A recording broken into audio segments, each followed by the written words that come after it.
Hello everyone, I'm Kaitlin. And I'm Jillian. And we are the hosts of the OK Drama Podcast. We're two friends recap and break down K-dramas one episode at a time. We're here. We're back. We're here for episodes 13 and 14. So close to the end. Of Hotel de Luna. I am shaking with excitement. These are so good. Yeah, these last two episodes are really good. And we got a lot of closure. Oh, yeah. These last two eps. And Alex was teasing me because we were talking about, like, our plans for the rest of the weekend. Mm-hmm. And I was telling him, like, oh, well, I don't know if we, should practice or if I'll have time to practice on Sunday, if we're going to practice today. Mm-hmm. And he was like, you just don't want to practice on Sunday so we can watch Hotel de Luna. I was like, I wasn't even thinking about that. I was like, I have stuff to do. And he was like, we'll figure it out. And I was like, okay. But I was like, I wasn't even thinking about that. And then I just started smiling really big because I was like, we're going to finish it. Oh my God. So excited. Kid. Yeah. But yeah, I was like, oh, well, we do need to watch it because I need to watch and write the outline and record, or maybe not record before the big ol' surgery. The big ol' surgery. Caitlin's getting her wisdoms removed. Yeah, I just keep making a bigger deal. You'll no longer have any wisdom, Kaitlin. Oh, well, so did I have any to begin with? I don't know. I don't know. I mean, they're just kind of poking through, so. I'm one of the lucky ones that doesn't need them removed. Are yours already just up and living? Yeah, they're up and living. They have been. Wow. I'm totally good. Jealous. Yeah. Yeah, my mouth is too small. So they need to come out. There's not enough room for all of my teeth. And it's weird because I don't feel like I have a small mouth, but every time I go to the dentist, they're like, wow, your mouth is really small. I'm like, that's strange. Okay. I mean, it doesn't look small, right? No, it doesn't look big either. But no, I feel like I have an average size looking mouth. I mean, my lips aren't really small. Mm-hmm. You know how some people have really thin lips? Yeah. Yeah. My lips are normal size. I mean, lips don't really have anything to do with the mouth, but I don't know. Anyway, yeah, so is anything new going on in the world of Jillian besides being obsessed with Hotel de Luna? I don't think so. Do I have anything? I mean, I don't think I do. Just living. Just trying to live. Just trying to get through everything. We did sign up for Disney Plus. Oh, yeah. So that is going to be taking away some of my your K-drama. You know, there's only so many hours in the day. You know, this is totally not Disney, but they own it. But I didn't realize that they had, because they have Marvel, I didn't realize that they had the X-Men animated series. Oh, and I was like, oh my God. So I used to always watch that when I was younger. I'm like, I need to watch that again. It's a really good animated series. I might need to crack into that. Good. I'm like, okay, so a little bit about me. I basically watch Frasier every night before we go to sleep. Alex and I it's really bad for you. I know, y'all don't need to tell me, but we fall asleep watching TV. We have a TV in our room, and that is how we fall asleep. We do that when we're staying at a hotel. Okay. I'm like, we're putting it on Forensic Files. Yay. Sorry about it. Falling asleep to murder. Yeah. Yay. No, I fall asleep to a 90s sitcom. But I'm thinking Boy Meets World might take Frasier's place. A good idea. I loved Boy Meets World. Same. So, Andrew and I have been playing Heads Up right before we go to sleep. Andrew told me. And did he tell you about in the middle of the night? You were playing Heads Up in your sleep? I was playing Heads Up in my sleep, apparently. He was laying down on his phone, and I was just like, George Clooney? And he was like, what? And I was like, oh, this is playing Heads Up. Never mind. I love Heads Up. Yeah, it's really fun. Yeah. And he got the 90s one. Yeah, and Alex did too. Yeah, he bought the 80s one also. And then I think it's As Seen on TV. Oh, okay, cool. It's just TV stuff, movie stuff. Yeah, we played at a family gathering for Alex's family, and I'm always shocked by how much I know. Sometimes I'm like, I didn't realize I had that, like, just stuck in my brain back there. Like, well, it's like pop culture. Yeah, well, like, just like Chumbawamba. Like, I didn't think I would remember that. But I did. That's funny. Yeah. But anyway, yeah, I'm excited for all of the Disney Plus content. I'm excited that I will have a day off due to my wisdom teeth surgery. Because I'm getting it done. I was going to take Friday off and get it done on a Friday, but instead they were like, no, we can only do Saturday. Okay, so now I'll have a Monday off. So that'll be like day 3. And you'll be like mostly healed by that point. Mostly too, so it'll healed. Be a good day off. It'll be an all TV day. Yes, I'm looking forward to that. That sounds great. I know. When is that going to be again? The 25th. The 25th is when you get it? No, the 23rd is when I get it. The 25th is the Monday. Okay. Yeah, and then Thanksgiving. I'm off too that Monday. Oh, shit. Oh, my God. Andrew works. Alex works? I don't know. Alex was talking about maybe taking the whole week off. Since he has, like, banked time. He definitely has Thursday and Friday off. I don't know. I mean, if you want to come pick me up, we can have a pajama day. Or I'll go hang out at your house or something. Yeah. That sounds fun. Okay. Cool. Yeah. We can finally watch Marvelous Mrs. Maisel. Oh my God, yeah. Because I was thinking maybe I will use this opportunity to finally watch season 2. I don't know. We'll talk about it. Okay. But for now, should we get into this podcast? Maybe. I don't know. Episode 13? So, yeah. Episode 13. Ooh, do you want to start it? Sure. Okay. So, we start with Miss Choi asking Hyungjung about Yoona, and if he has told her about leaving with his sister. So he's, like, texting and being all, like, cutesy, puppy love in the lobby, and she's like, hey, y'all are cute, but, You're leaving. You need to tell her. Then a ghost walks in, and Mrs. Choi's demeanor changes. She's like, ugh. Excuse me? So it turns out it's the eldest son of her family line that she's trying to end. And, like, again, we were, like, really curious about her backstory last week, so very exciting. So she ends up dressing up and going to the funeral hall to celebrate the end of the Yoon family line. Bartender Kim is nervous and asks if she's going to do something like she did 42 years ago. She says she won't because this time she isn't angry, she is joyous. Wow. Ooh. I know, and I'm like, what happened 42 years ago? Yeah, what did you do? All this talk about 42 years ago. Chansung and Manuel are hanging out at his place and talking about how to apologize to Sanchez for being so harsh about Veronica's passing. Chansung wants Manuel to tell Sanchez that she took Veronica to the bridge to the afterlife, but she tells him that she hasn't even been there. Apparently, once you start on the bridge, it takes 49 Earth days, and you slowly start losing your memories. Chansung thinks that seems sad for the people who are left behind, but Manuel promises to remember Chansung until the very end of her journey on the bridge. Chansung asks what she will remember, and she lists all the annoying things she's done, like take away her money and brag about going to Harvard. Alex and I thought her line about, the 3 syllables about you I won't remember are Gu Chansung, it'll be Harvard. And I just think it's so funny because in Crazy Ex-Girlfriend, they always, like, make fun of her talking about going to Harvard. And I was like, I guess that's a universal thing. It's a Harvard thing. It's a Harvard thing, just bragging. I went to a university in Massachusetts. Oh, yeah? Anyway, so there's a cute moment when Chansung draws her symbol on his hand and says that he is also hers because I think she sees, like, a box with her symbol on it or whatever. He tells her that he hopes she also remembers moments like this that make her smile, and she holds his hand.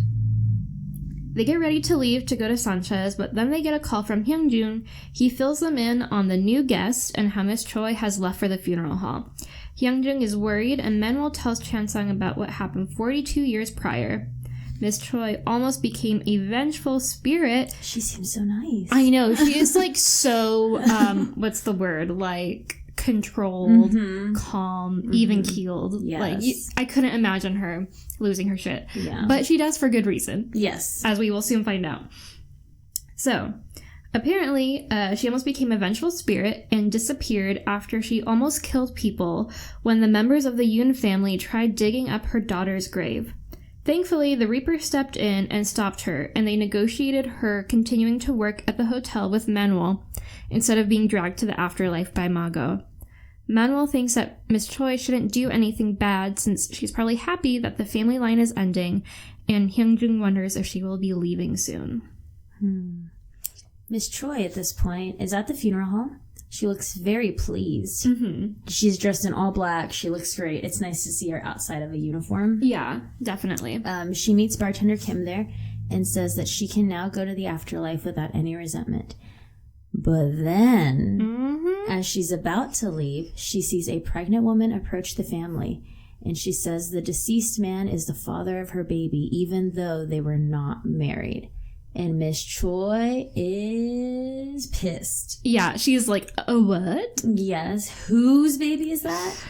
Ugh. Yeah. And then she realizes that if the baby is a boy, it means the family line will continue. Which at this point, she has no idea. And no one has asked the mother. Yeah. And she's already, like, pretty far along. It seems like she would know. Yeah, definitely. I mean, I don't know what the custom of, like, figuring out the gender is in Korea. Maybe people don't find out. Maybe. I don't know. Like, in the US, all those, like, fucking gender reveal I know, things. it's so fucking annoying. Yeah, maybe they don't. I don't know. I mean, it seems like back in the day, they really cared about what you were having. Right, but then it was more like, uh-oh. Yeah. What are we gonna do with this? Bartender Kim and Miss Choi go back to the hotel, and she apologizes to Manuel and Chan Song for leaving her post. Bartender Kim fills everyone in on the fact that the family line might continue. He's giving all the cheese man. Yeah, they like to talk about each other. I would fit right in. Your cat ears would always be listening. Miss Choi reflects on her past, and we see a flashback of her pounding on the door, asking someone to help her save her baby. The people refuse and tell her that no one can save her baby, and she starts to cry. Bartender Kim tells Manuel that the man was dating the pregnant woman, but their families opposed the relationship, so they broke up, but they still ended up having a child. That is why he is hesitant to go to the afterlife. I mean, it's sad. I still find it weird that in, like, today's society, parents can still, like... I don't want you with that person. Yeah. I mean, maybe it's, like, a people with money thing. Like, our parents don't care. Yeah. I mean, unless, you know, they were, like... A shithead. Yeah, exactly. But... I mean, the few minutes that we spend with them, they seem fine. So, Chan Song approaches Miss Choi and tells her he was worried about her. She tells him not to worry, but when she looks up, he's in his leopard print suit that Manuel gave him. She laughs and tells him to change out of it. He makes a joke and asks if he should wear it when he's escorting guests to the afterlife so they can have one last laugh before they leave. Manuel and bartender Kim comment on how thoughtful Chan Song is to wear the suit to make Miss Choi laugh and distract her from her problems. Bartender Kim brings up how the CEO told him that Chan Song couldn't date the granddaughter because he was already in love with someone else. Mr. Kim thinks out loud that person must be really happy, and Manuel replies that she is. He's confused for a moment and then realizes that they love each other. What a dummy. You know, Alex thought that part was hilarious. He loves bartender Kim. I can, like, picture the laugh that he did. I can picture Alex's laugh at that moment. Try it. I can't do it. Okay. But in my head, I can hear him doing it. It's like, it's the one, like, where his laugh is kind of high. Doesn't really sound like... No, it doesn't. That's not how he laughs. There's a very specific Alex laugh. Yeah. Like, he kind of throws his head back and he closes his eyes a little bit, and his voice is a little bit higher during that laugh. Yeah. I feel like that's the laugh he gave there. I'm sure that was. I don't recall, but yeah. Whenever I hear him do it later on today, I'm sure he will. I'll point to you. I'll point to him and be like, that's the one. That's the one. Okay. So Manuel tells him to stop being a bird brain. I love that she calls him that. Did we explain how, like, she calls him a crane because he was a scholar and scholars used to have the crane embroidered. Yeah, okay. I just think that she stuck with that. I love that nickname for him.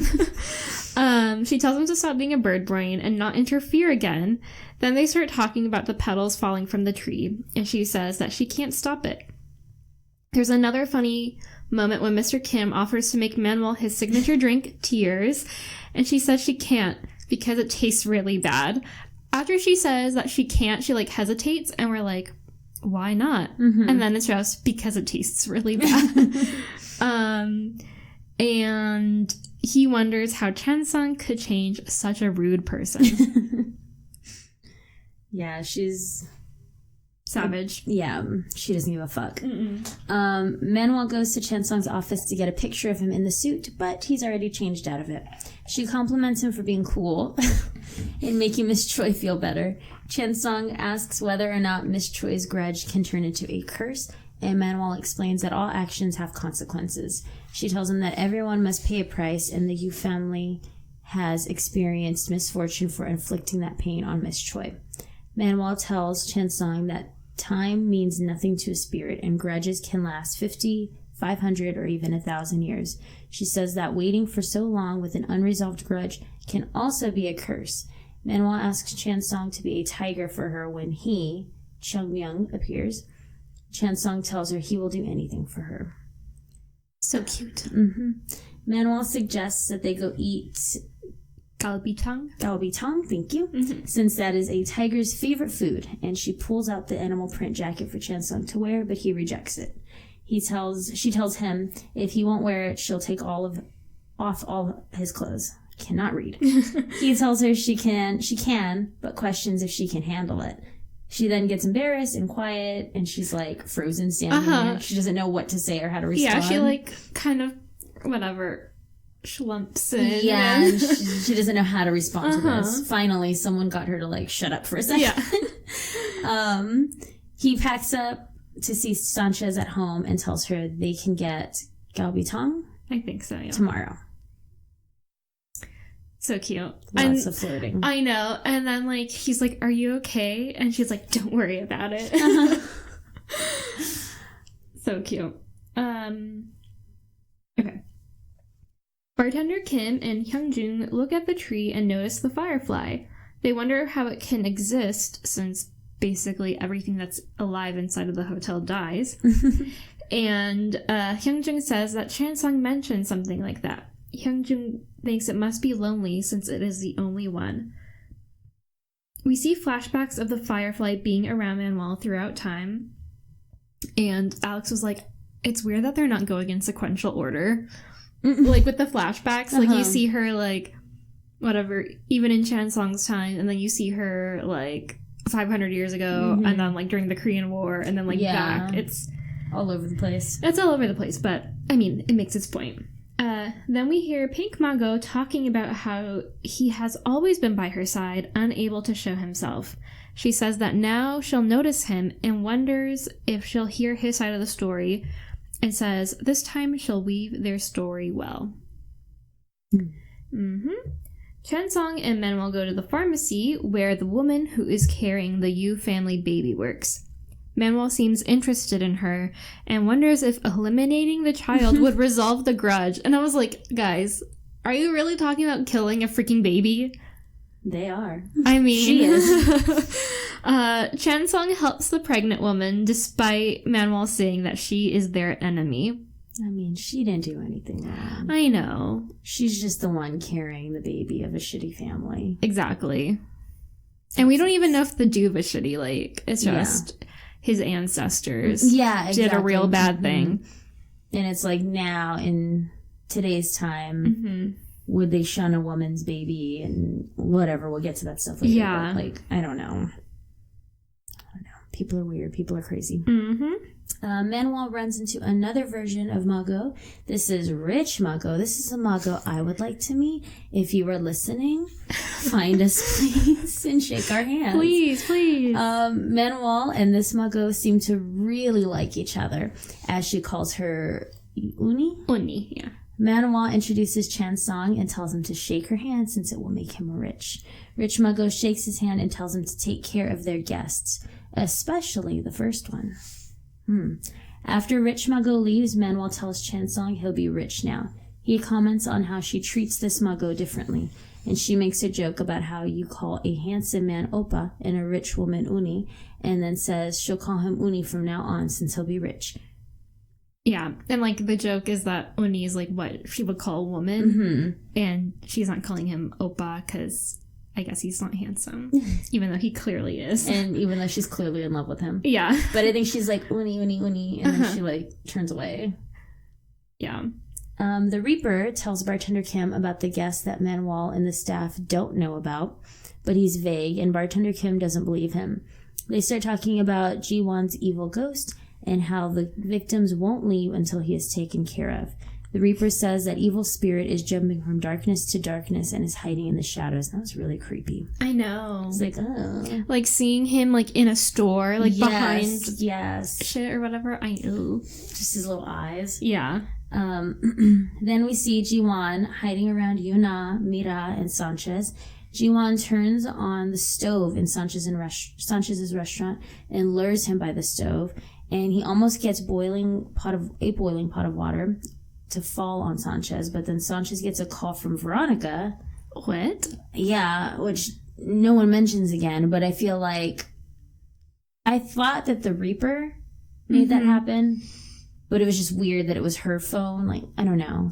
Yeah, I thought it was weird too because Manuel says that Veronica already left, and it didn't have to be Veronica calling. It could have been anyone. Yeah, it could have been an unknown number. Yeah, he just, like, the phone just needed to ring, so he would turn around. I thought that was a weird thing. Yeah. Maybe there's, like, a deleted scene that... Maybe. I don't know. But also I thought it was strange that, like, he goes into the kitchen area and there's this big-ass boiling pot of water that's so loud. Yeah. And he didn't do it. Right. And he didn't notice it either. But I know he's, like, grieving really bad and maybe just was oblivious to it. But I was like, oh my God, like, that thing is noisy. Because it's right by his head. Yeah, also. like, how are you not hearing all that shaking happening? Yeah, and because he's alone. Like, all the lights are off. And it should be quiet otherwise. Yeah, there's not, like, music going on. Because it would be one thing if, like, there were customers. It was chaotic. And then that was just another thing. Right. I mean, whatever. We love you, Sanchez. It's fine. Yeah, we did. And we're glad that the Reaper saved him last minute. The Reaper tells Manuel that Ji-won is avoiding Chan Song because he is always with Manuel. He is going after Chan Song's friends instead.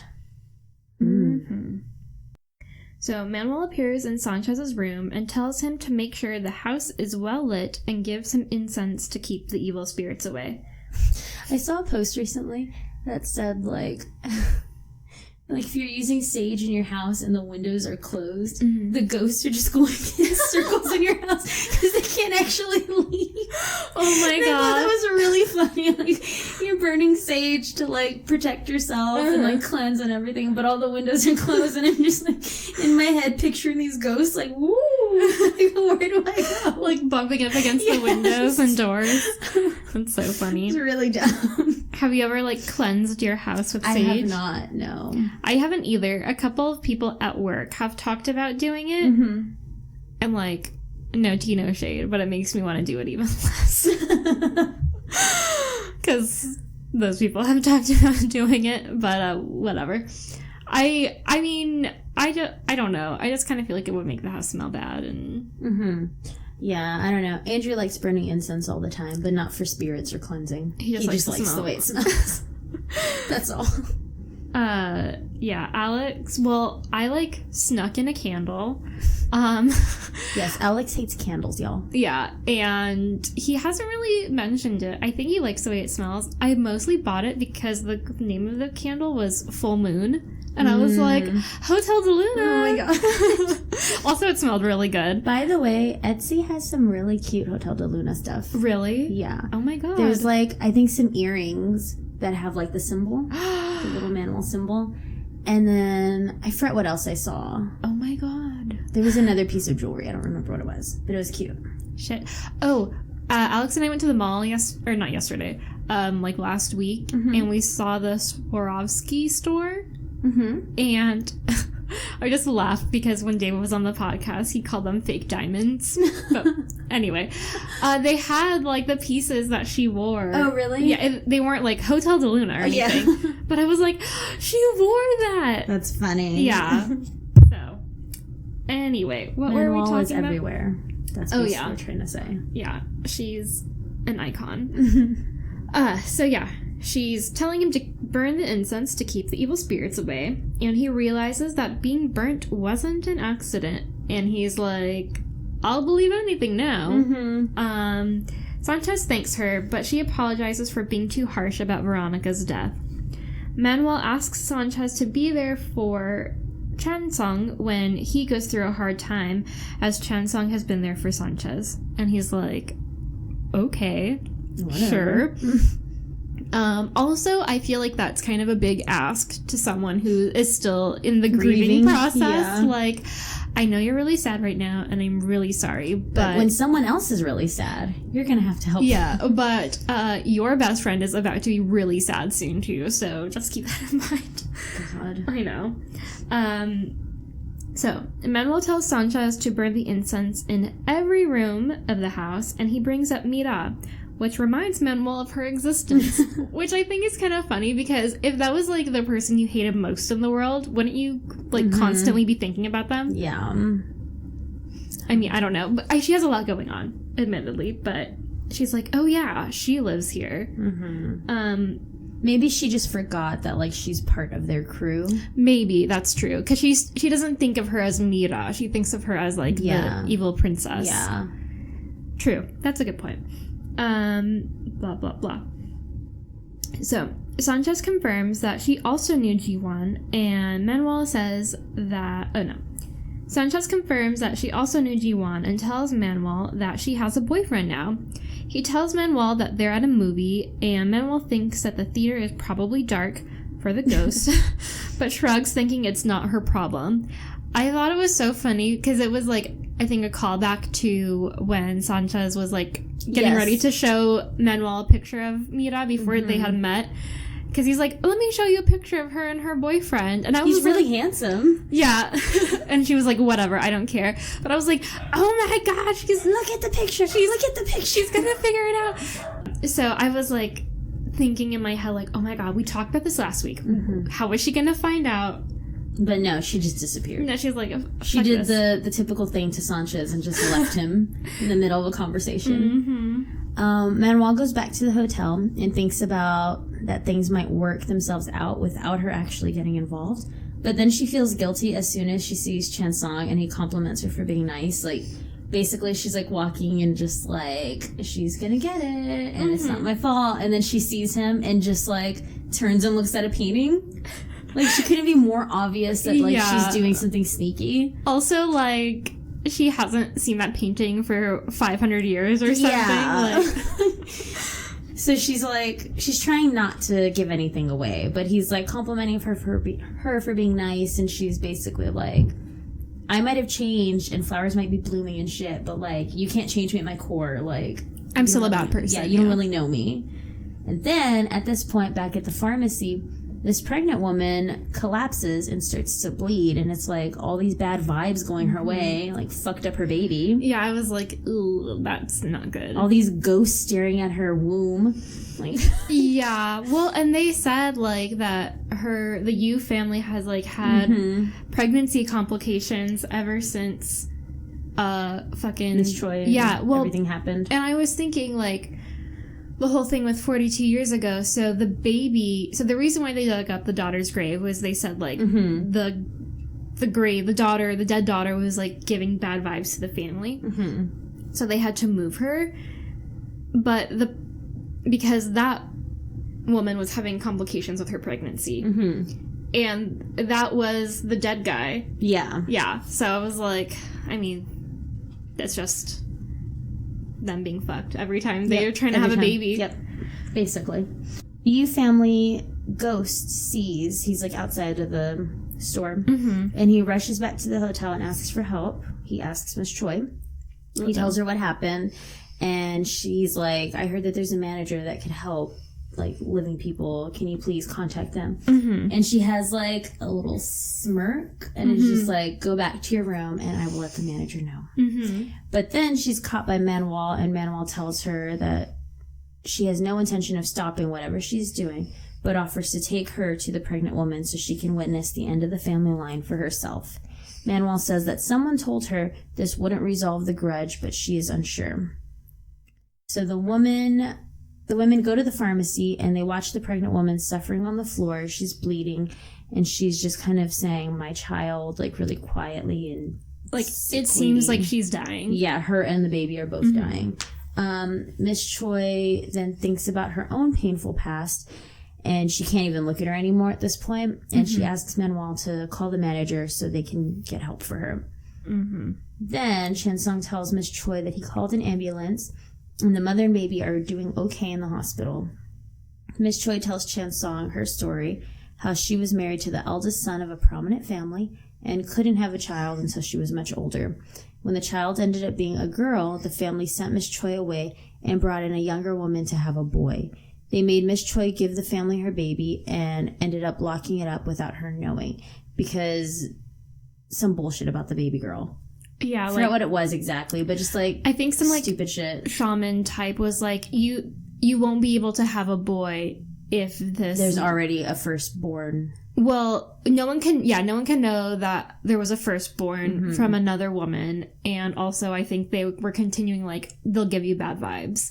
So we just need to, like, cut, just, like, pretend like this whole section of your life never happened. And the dude's just like, okay. Yeah. Oh, yeah. Cool. Makes sense. So by the time she finds out that the baby is locked up and no one's caring for it, it's already on the brink of death. Then after the baby died, she, like, lost her mind, and she's carrying her dead daughter around in the streets, and, like, people are looking at her like she's crazy. Yeah. And then people start gossiping about the family. So Miss Choi's husband took the baby from her and had one of the henchmen straight up stab her in the back. And then she's, like, bleeding from her mouth, and her dying breath is her vow to see the Yoon family line dry up even in death. Oof. Yeah. Then back in the present day, she cries thinking about how she couldn't commit and see it through. They are not shy about the mouth blood on the show, or a lot of other K-dramas. In freaking The Crowned Clown, so many mouth bleeding scenes, because, like, people are killing each other a lot in that show, and just, like, blood from the mouth. I know. But yeah, I kind of appreciated that the people in the town were like, what did they do to her to make her like that? Like, why is she so crazy? Yeah, because they're like, I feel bad for her. Like, what happened? Like, I appreciate that they weren't like, ooh, what'd she do? Like, I like that they were calling out the family. Because, yeah, I mean, I think they even say, like, she was such a nice person. Like, what happened? Yeah. But, I mean, that can't be good to be carrying around a dead infant. No. Definitely not. No. So, we cut to the movie theater, and Mira is waiting for Young-soo.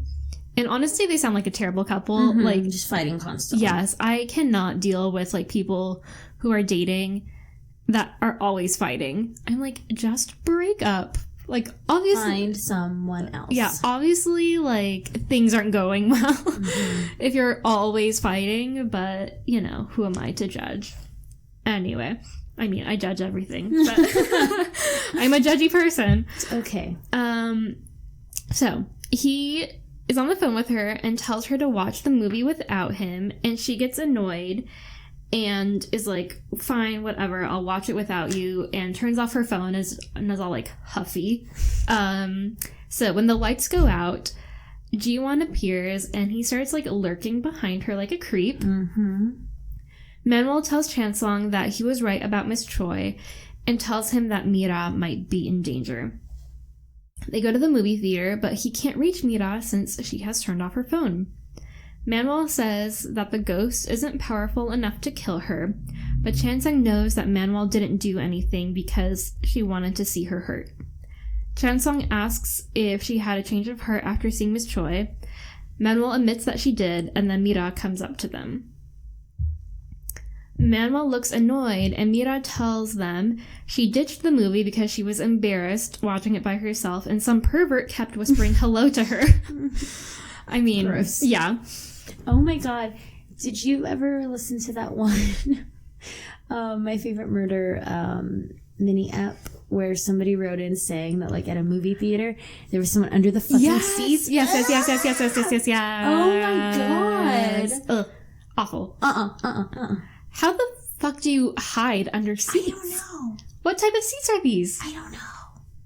Because most movie theater seats, they go down. Unless he, like, went under once they were already seated. You know, like, he found the group of girls and was like, those girls. And, like, went on. I don't know. Fucking gross. Why do people have to be so creepy? I don't know. Just stay home and be creepy. Enjoy your life. You only get one. Live a good life. Don't make people angry. Yeah.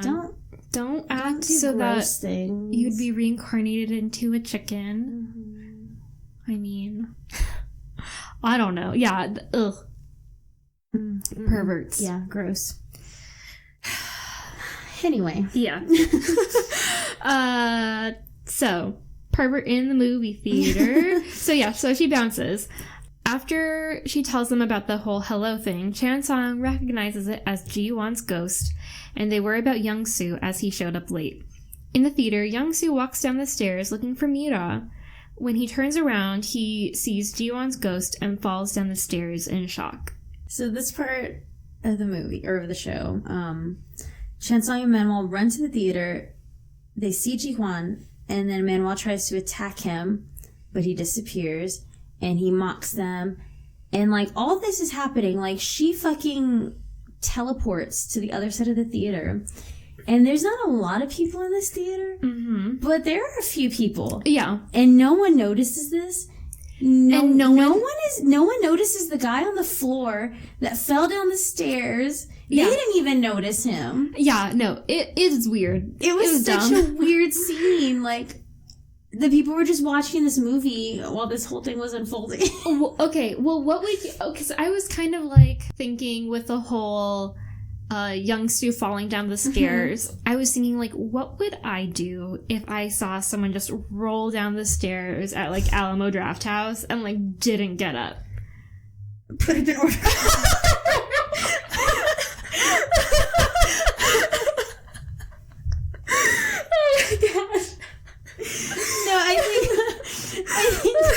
I think we are nice enough people that we would probably go up and check on them if they were not moving, because he was not. Yeah, he wasn't. I don't know. I mean, the other day when Andrew and I were there, some guy, like, stumbled down the stairs. He didn't fall, but, like, we just heard, like, all this commotion on the other side.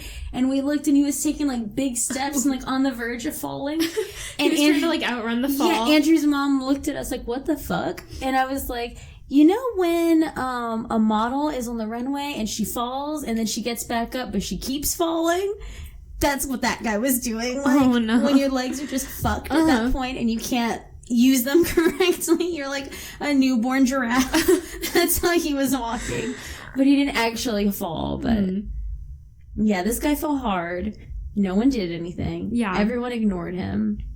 And Manuel then, like, and Chan-sung, who were there to, like, help, didn't notice him. Even though he was clearly in the light of the screen. Like, yeah. And then, like, Ji-won's ghost is, like, taking over the screen. Yeah, and, no like, one notices that. I'm, like... Again, raising an order card. Whose shadow is on the screen?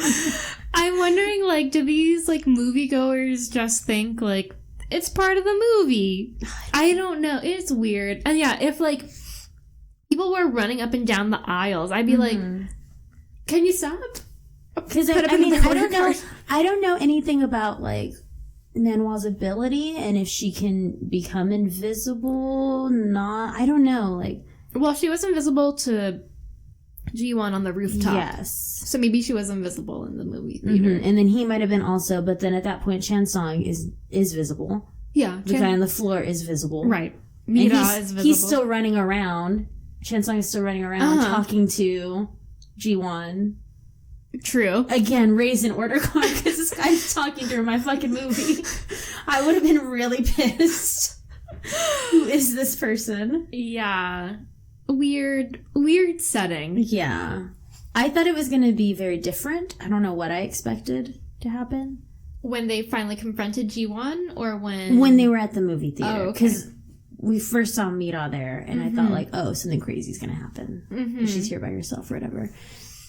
But this was just, like, kind of comical, because there were people there and nobody did ever notice anything. Yeah, I think it would have been better if, like if Mira, like, just stayed behind or something. Like, if, like, the credits were rolling and, like, everyone had already left, but she was, like... She was still there alone, waiting pouting. for what's-his-face, yeah. And, like, he had missed the entire movie, so she was, like, sad. And real pissed. Yeah. And, like, so she was the only one in the theater. And then, like, as she's leaving, like, he comes in the opposite door situation. Yeah. So they still, like, miss each other. Yeah. But then, yeah, that's how I would have punched up the scene, if you will.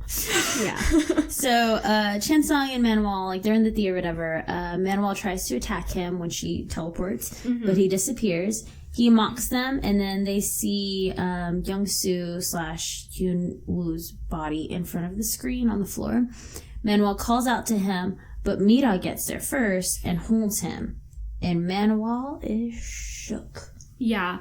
I was like, uh-oh. It's like Jill said. She found out. And she doesn't seem to know how to take it. No. She's, like, definitely upset. Yeah.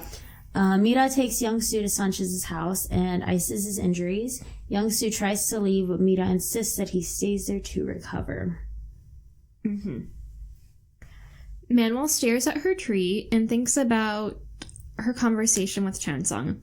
He tells her that Mira and Young-soo are not the same people from her past, and he was hesitant to tell her since the situation is so complicated, and he didn't want to hurt her. Manuel also reflects on Mago's advice to just let them pass since they have no idea what they did in their past lives. Chansung finds Manuel trying to grapple with her emotions. She feels torn up seeing the person that she hates the most in the world with the person that she cherished the most. Chansung asks if Manuel was unable to kill that man in the past. Manuel says that he did die, but does not specify if she killed him. Then we get a flashback, and we see the two engaged, the two meaning Manuel and Chung Myung. They're engaged in an intense sword fight. Manuel ends up knocking the sword out of Chung Myung's hand and slices his back. And that was intense. Yeah, I was like, she did it! She did it!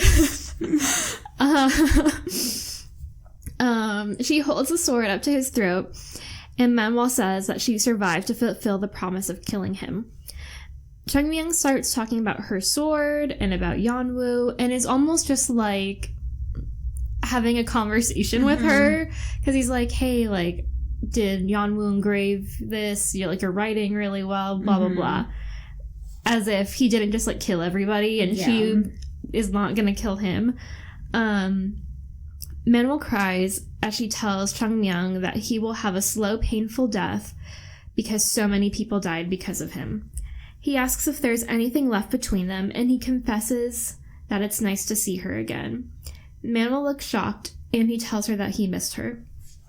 Then, Chung Myung grabs the sword so that he ends up stabbing himself and pulls her into a hug. Manuel starts crying in shock, and he holds her head and says that this is their last encounter. Manuel is full of anguish and screams as she pulls out the sword. Chung Myung... got blood all over his face. Because, like, the sword, like... Yeah, it's like... Whatever. Splatters the blood. All over the place. Yeah. So, Chung Myung falls to the ground as he coughs up blood. Again, a lot of mouth bleeding. Manuel tells him that she needs to kill... Or that she's going to kill all of his people, and that he needs to witness it before he dies.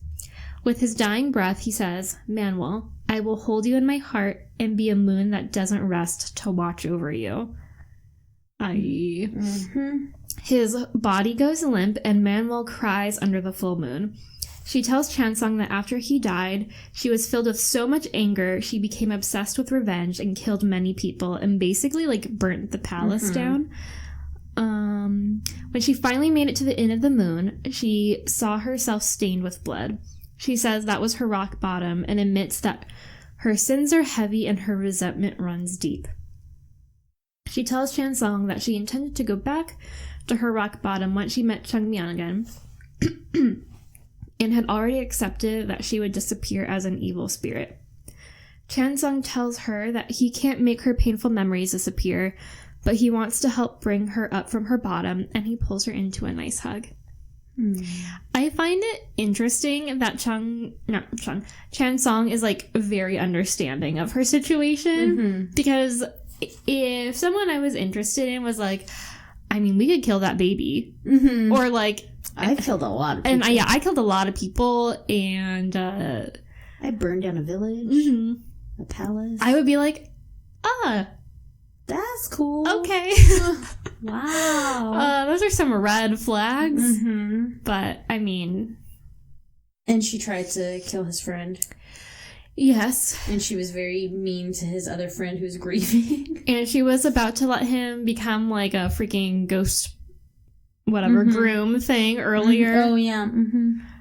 Yeah, she's a lot of bad things. A lot of baggage. But... She's just so dang cute, though. She is very cute. And I guess, to be fair, he knew what he was signing up for. And, I mean, technically, he was forced into it, though, in the beginning. Because of her. That's true. That is true. But she did... She gave him a way out. Multiple times. So, at that point, then, it was his decision, and he knew what he was giving up. True. Yes. All right. So, we cut to a young boy at a bus stop. He asks the bus driver if he knows about the Hotel de Luna since he's going to see his mom. And he holds up a drawing. I know. Hotel de Luna. And I was like, what? It's so cute. It's a very detailed drawing. Mr. Kim sees Miss Choi by a car. And this is like the little like afterlife point where they leave from. And he runs over asking if she's going to leave without saying goodbye. And she tells him that the Reaper asked her to clean it out. And that she can't leave until she finds out whether the baby is a boy or a girl. Yuna and Hyunjung flirt with each other at the front desk, and they don't notice the young boy walk in. Who's like the worst. Front desk. You have one job. Your one job is to greet people. And make sure that people who aren't supposed to be in the hotel aren't in the hotel. Yeah, don't get in. Especially a little kid who doesn't know what the fuck he's doing. Yeah, a little living boy. Also, I'm like, if we know this is a problem for Hyunjun, maybe get like a bell. Yes. Like a little door thingy, like that jingles when people walk in the door. Yeah. I don't know. That would be a very good idea. I'm not the manager, or hire someone else to do that job and he could do something else that's not such a critical position. Yeah. Yeah, I'm sure, like, you know what? There's that ghost that's working on his book or whatever. He's been there for a while. Yeah, he has no intention of leaving. Just get his laptop at the front desk and just, you know. Yeah. He'd probably notice because the person would come in and they would distract him immediately from his writing. Yeah. Miss Choi and Mr. Kim see the young boy alone, and Miss Choi realizes he's alive. The boy explains that his mother appeared in his dream and he went to come find her. Miss Choi tells Chen Song the situation and asks if he can take the boy home. But when they get to the lobby, the boy is gone. They search the hotel, but Chen Song learns from another guest, and I think it was from the guy writing? Yeah. Learns from the guy who's writing his novel that the boy was headed towards the Afterworld platform. Chen Song runs there and sees the car going through the tunnel. He decides to run through the tunnel towards the river of death, but Chen Song runs through seemingly endless tunnel and wonders if he is now stuck there. That's like a nightmare. Yeah. I wouldn't have gone in. I know, like, what are you gonna do at that point? You're mortal, dude. Yeah, and like... You don't know where you're going. You don't know what's if that happen. boy is gone, he's gone. And it's not your fault.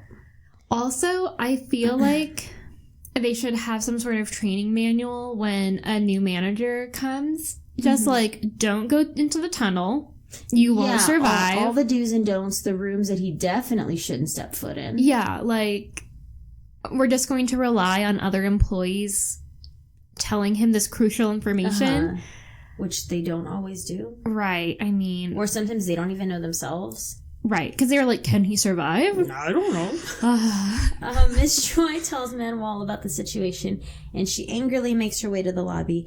Mr. Kim eventually finds the boy, and he tells them that Chansung ran into the tunnel. Bartender Kim worries that a living person could never return if they got stuck, and Manuel's like, fuck this, and runs over to the tunnel. Chansung is fading in the tunnel, but sees the light of the firefly. As his vision blurs, we see the firefly take the form of a person. Wow. Manuel runs to the tunnel and starts walking towards it, but then she sees Chansung walking out of it. She runs up to him and holds him, but Chansung stands stiffly. Then he lifts his hand to touch Manuel's head, just as Chung Myung did before he died. Manuel recognizes the touch and becomes wary of Chansung. Her eyes are filled with tears, and she asks pretty angrily, who are you? Chansung just stands there as the Don't/Done For Me song plays. And that's the end of the episode. Crazy. Yeah. I told Alex, I feel like that's kind of an invasion of privacy. The whole, like... Because, I mean, obviously... Jumping ahead to episode 14, like, he totally took Chansung's body for good. For a hot second. Yeah, to get him out of the tunnel, which was much appreciated. But then he, like, stayed in there and, like, gave Manuel a hug. Yeah. Which I feel like is an invasion of privacy. Yeah.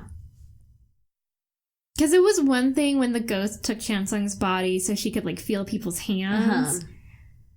I mean, not ideal, but... not the worst thing. But that was, like, very intimate, I feel. Yes. I mean, I don't know. Obviously, she was upset by it. Yeah. I don't know what he was thinking. I don't know. I mean, he's been a firefly for, like, 1,000 years. Must have been nice to be human for a second. Have some human touch. Yeah, I mean, I would be totally freaked out, too, if I was Manuel. And I think the guy that plays Chansung, Yo Jin-gu, I think he did a great job acting like someone was possessing him. Yeah. Yeah, he's a very good actor. Claps for him. All right, 14. Yes. So 14 starts with Chung Myung finding his men burning the possessions of Manuel's gang. He tells them to stop burning them and gather them up so their loved ones can have a service for them. He saves Yanwoo's loot and places the now blood-stained pin he bought for Manuel in the box. We cut to the fireflies following... Mago. Okay. Sorry. No, it's okay. We cut to the fireflies following Mago after Manuel became the owner of the Inn of the Moon, and how one firefly turned back. We then see the firefly by Chansung in the tunnel and Chansung walking out. Manuel and Chansung hold each other when he comes out of the tunnel. Manuel questions his identity. Then Miss Choi and Mr. Kim run up to them, and as Mr. Kim hits Chansung, he seems to come to. Chansung apologizes for worrying everyone, but Manuel runs off. Mr. Kim thinks she's probably just embarrassed. The camera pans to the firefly, who seems weaker. Yeah, he's just, like, hanging out on a little leaf. Also, I think it's funny that Mr. Kim is always just, like, she's in a bad mood. She's embarrassed. Yeah, she's mad right now. He's, like, the most sensitive to her, whatever. Outbursts. Yeah, her mood swings. Manuel rushes into her room and starts drinking champagne from the bottle. She thinks about how Chansung held her after he came out of the tunnel and how Chung Myung held her as he died. Manuel tries to tell herself that there is no way Chansung is Chung Myung. Mago stands by the tunnel and thinks how Manuel will be swayed by a firefly. She notices the firefly is weak and the journey and carries it in her hand. Bartender Kim gives Chansung a drink, and Miss Choi says that she's relieved that he came back safely with his memory intact. They ask if Chansung experienced anything weird in the tunnel, and he tells them about a twinkling light and then waking up outside of the tunnel. And Mr. Kim was like, "You can't remember? Like, drink more." Tell us. Manuel approaches Chansung, but she still seems suspicious of him. He explains what happened, and she places her hand over his heart. She assures herself that he's just Gu Chansung. Is he, though? She doesn't know. I mean, what did you think at this point? I mean, well, I guess we knew that, like, the Firefly was Chung Myung, but I was like, girl. I was worried that he was just gonna live in his body. Oh, yeah. Like what happened with Yuna. Yeah. And there was gonna be, like, a fight for like Chansung's body. Yeah, what's happening. But it seems like she took the Firefly and he was the Firefly, whatever. Yeah. She asks about his dreams of her past, and he tells her about a dream that he had, but she wasn't in it. He tells her he saw Chung Myung waiting by a lake holding a moon-shaped pin, but Manuel says she never received that as a gift. Chansung wonders what that could be if it wasn't from her memory. They briefly talk about it being a memory from his past life, but they agree that isn't the case. Chansung brings up how Young-soo and Mira are now together and wonders if she is nervous because of that. She says she won't end up like them because for them it was their past lives, but for her it is still her current life. That sucks. I know. Yuna and Hyunju take the boy to the hospital where his dad picks him up. The boy's safe. They were like, he had a fever. We brought him here. Hyunjung tries to tell Yuna about his plan to leave when his sister passes, but she continues to cut him off and is like, hey, we're out of the hotel, like, let's have fun. Even though, like, they fucked up and let the little boy in, but whatever. She goes to the restroom and sees Hyunjung's sister, her name is Hyunmi, who is now blind, listening to music. Or he goes to the restroom, right? No, she goes to the restroom because she sees her as she's walking out of the restroom. Oh, okay. So yeah, restroom. She starts talking to her and asks if she remembers her brother's name. Yuna is happy to learn that she still remembers Hyunjung. The man that Hyunmi calls Oraboni finds her and asks what is going on. Yuna asks about his identity and he explains that he's Hyunmi's older brother, but Yuna says that Hyunjung died a long time ago. The man is startled by her response and drops his phone, but then Hyunjung angrily pulls her away. When the man stands up, he sees that Yuna is gone and realizes that someone knows that Hyunjung is dead. And I was like... And the way he says it is, like, so, like, weird. Menacing, almost. Yeah, I was like, what? I mean, like, not to get too technical, but this is already episode 14. We only have episode 15 and 16. To figure this shit out. Yeah, so we need to get Hyunjung's full story and Mr. Kim's. So I don't remember fully what your theory was on that older man. I don't know if I had one. Yours was that... And I said it after we recorded. But mine was that that man was her son. Because he didn't look as old. He looked older now for some reason. Yeah. But, like, the first time we saw him, for some reason, he didn't look as old. And she looked, like, really old. And I was thinking, like, maybe that's her son and she named him after her brother. Right. Who she missed a lot. And then I don't remember what yours was that you said on the pod. Oh, my theory was that... I guess this might be the opposite of what happened. My theory was that Hyunjung... Oh, that's right. ...was not actually the person that he said he was. That he was maybe, like... He was, like, one of the workers of the family. Yeah, but he, like... went to the hotel and was like, yeah, I was rich or whatever, or like just like let people believe that, or specifically let Yuna believe that. But it now kind of seems like the opposite may have happened. Yeah. That someone took his name, he didn't take someone else's name. But I'm so curious because it's like, I don't know, I don't understand. Like, how could someone pull that off? Yeah, because based on the flashbacks, like, it's not like she was an infant when he left. Like, she was a young girl. Yeah. She knew what her brother looked like. Right. It could be one of those things, though. So, there's this really sad part in Goblin where... Spoilers for Goblin. So, Hyunjung died during the Korean War, right? And so, like, my bet is that maybe he was in North Korea when he died, and his family was in South Korea, so maybe they just thought that, like, he was stuck in North Korea, but maybe like, the person who is claiming to be Hyunjung came into their lives and was like, already old, you know? Like, I made it back. So back to the whole goblin thing.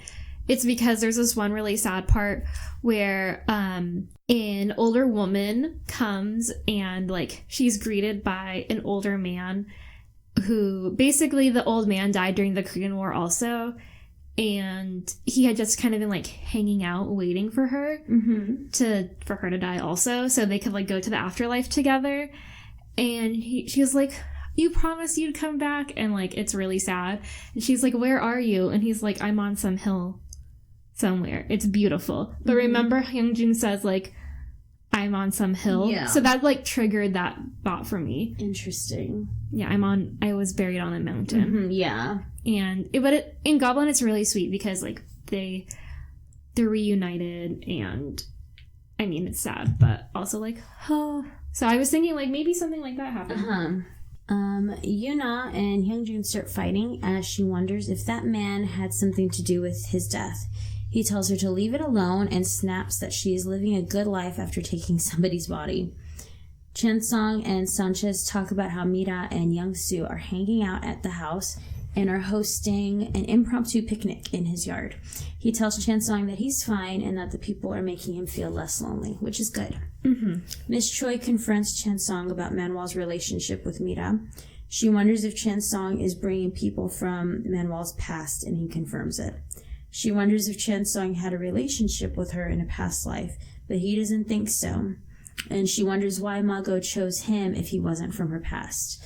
Miss Choi pities Manuel for having to confront a painful past. Yeah, I mean, I feel bad for her. Yeah. In that respect. Yeah. But she has a great wardrobe. Yeah. And hair. And a lot of great things. Manuel goes to visit the tree and sees regular Mago there. Manuel tries to leave, but Mago brings him up. She asks Manuel if she intends to just let him pass by, and tells her that she can't ignore it because he's been by her side all along. She gives Manuel the pin that Chung Myung was going to give her, and Manuel starts to cry. She asks Mago if the man is Chansung, and Mago doesn't really answer, and asks that if he is Chansung, if she would be able to accept him. She pushes Manuel and asks why she doesn't seem happy, even though the man she has been hating for over 1,000 years has finally appeared. Mago tells her to try to let go of her hatred, but Manuel accuses Mago of sending the man she hates in the form of a man she now loves. Mago asks Manuel if she will see him as Chung Myung and disappear, or as Chansung and be saved. And I was, like, really annoyed with Mago. With all of her, like... talking in riddles. Yes. Yeah. Which is what these fucking women... Well, that one does, at least. They don't all do that. Yeah, the one with the glasses is, like, very straightforward. Yeah, she's just like, no. Yeah. But I was like... Or, no, Alex said, if something happens, it's her fault. Yeah, basically. Because she twisted Manuel's mind into thinking that way. Like, she asked you straight up, and all you had to say was, like, no, it's not Chansung, but you need to deal with your hatred. Yeah. Because get over it. Yeah, because if you don't, like, Chansung will be in danger, or something like that. Yeah. Whatever. Manuel wanders the halls of the hotel looking despondent and sees Chansung. She thinks about her past with both Chung Myung and Chansung and snaps. She turns the pin into a dagger, runs towards Chansung, and he stares at her, and then she stabs him in the heart. And before he falls, he holds her shoulder and says, I told you to trust me. At that point, I was like, what? Did you think she really did it? Kind of. Kind of, too, yeah. In my head, I was thinking, like, we're in episode 14. He can't die. If he's going to die, it can't happen right now. But then another part of me is like, we're on episode 14. We're already almost there, like... I was also thinking, like, maybe if she stabbed him, like, maybe he didn't die. Like, she still could have stabbed him, but it'd be, like, a shallow-ish stabbing. Oh, man. I just thought it was fucked up. Like, even for her, like, okay, we find out, no, she didn't actually stab him. She imagined it. But, like, to imagine yourself running up to this person that you love and who has helped you and who you've trusted and who you've protected and just like murder them on the spot without a word. Like, that's really fucked up. Yeah. It was really interesting because so that actor Yo Jin-gu was in The Crowned Clown, and there was like a very similar scene.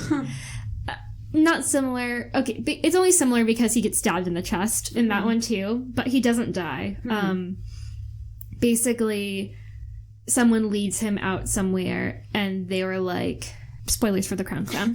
The premise of The Crowned Clown is that, you know, like, there's a clown who looks exactly like the king, and he's basically like filling in for the king while the king has like a nervous breakdown and is addicted to drugs. Oh, that sounds fun. That sounds like a great show. It is very good, very intense.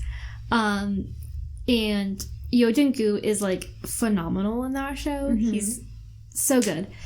But anyway, so someone leads him out, and he's like, whatever. I forget his clown name, but he was like, this person is now dead, and he stabs him in the chest, and you're like, what?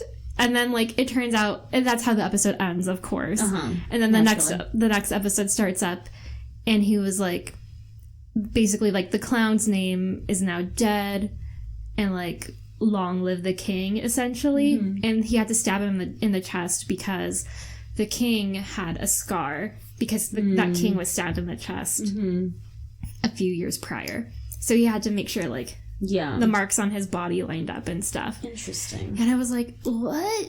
But yeah, I was like, is he's not going to die, right? Because again, it was like episode 10 or something. It was like, what's going on here?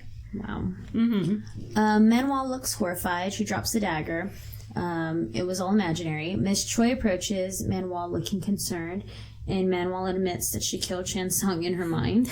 Miss Choi looks at her like, the fuck? Yeah. And she says that Chan Sung can't be Chung Myung, and that Chan Sung has said that he's not that person.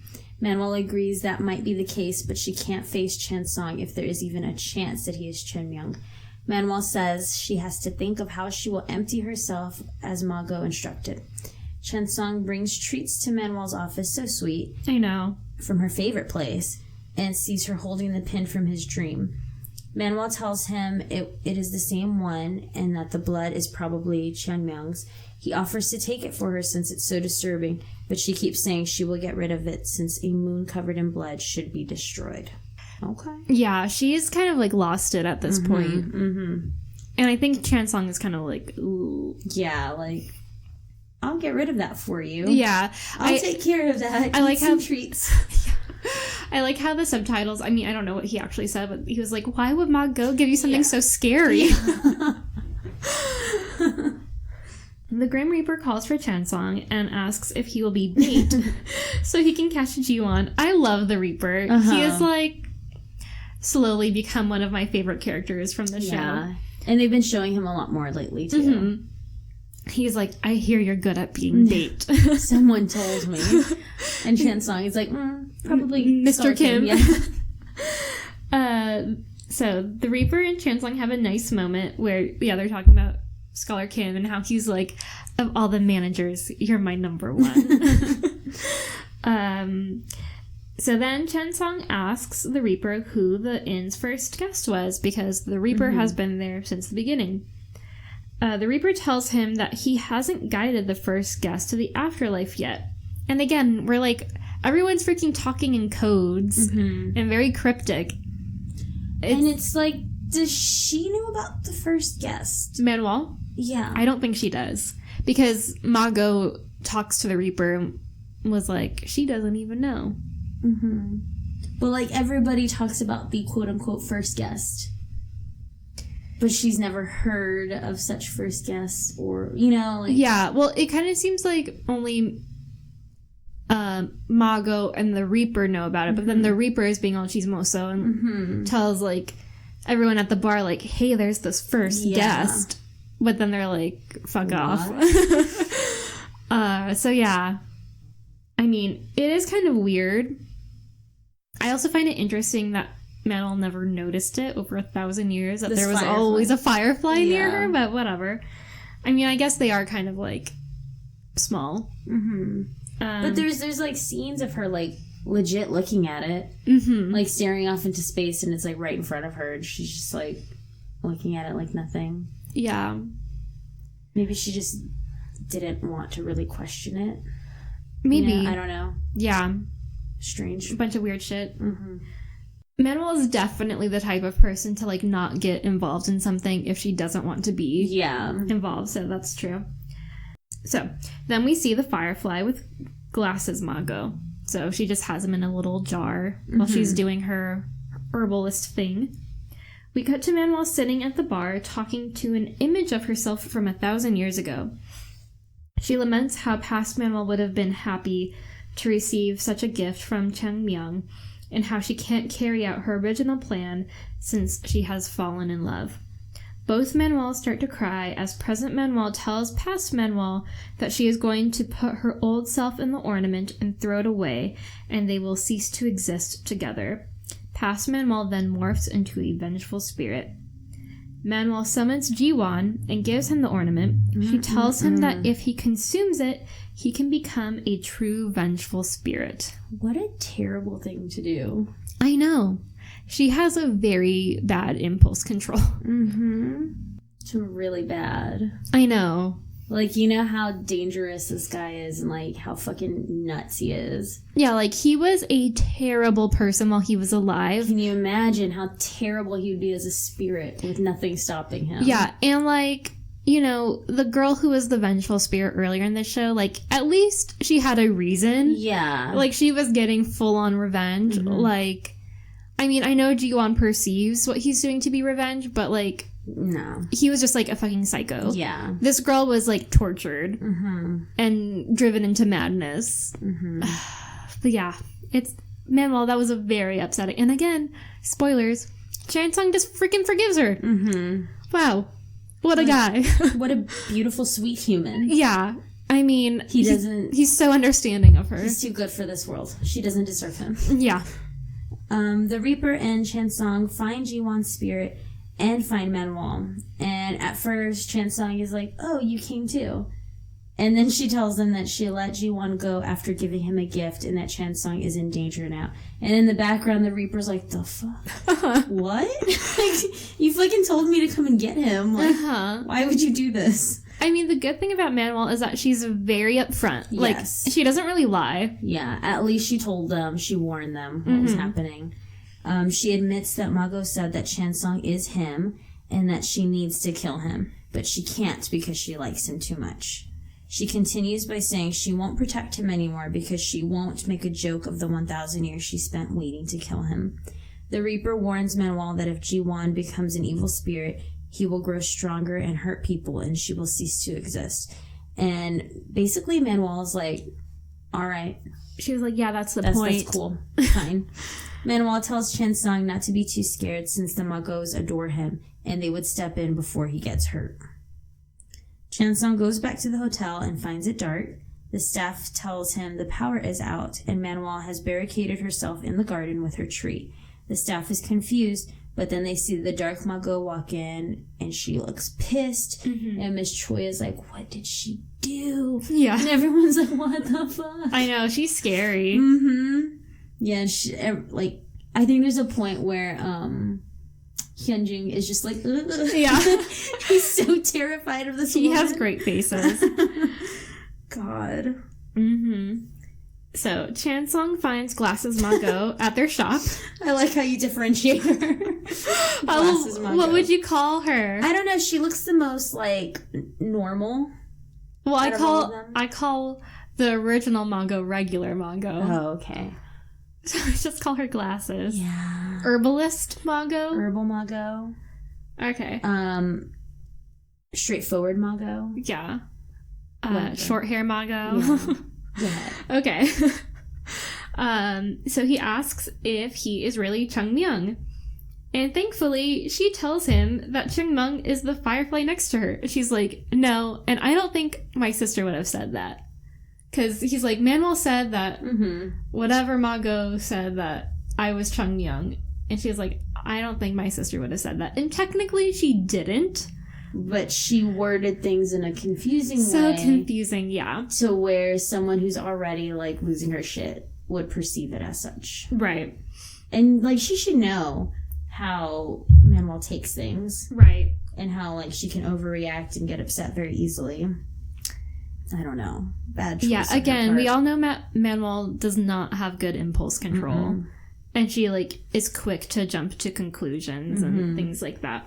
Yeah, she tells him that Changmyung is the Firefly. She tells Chansung that he's met him before, and Chansung recalls seeing the Firefly when the hotel was empty. Ma-go tells Chansung that he is the first guest. Chansung wants to take Changmyung to Manuel, but Ma-go tells Chansung that he needs to protect Manuel first. She instructs him to take the ornament back from the evil spirit. Easy. Yeah. Sure. I think she even makes a comment, like, if he, like, starts fucking around, like, everything is set in stone, it's done, like, that is the first priority. So we see Ji-won approach the man who was accused of killing his wife.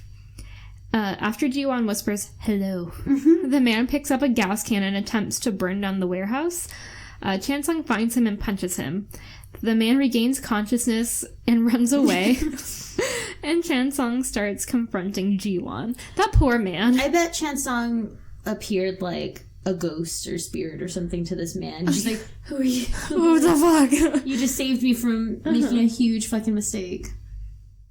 Chansung tells Ji-won to give him the pin, but Ji-won starts throwing him into walls. Chansung bluffs his way into making Ji-won give him the pin back after he suggests that Manuel gave him the pin to make him perish. Chansung picks up the pin after he throws it, but then Ji-won starts strangling Chansung in anger once he realizes he was lying. Chansung starts smiling at something behind Ji-won, and he's like, I wasn't lying, like, you're done tonight.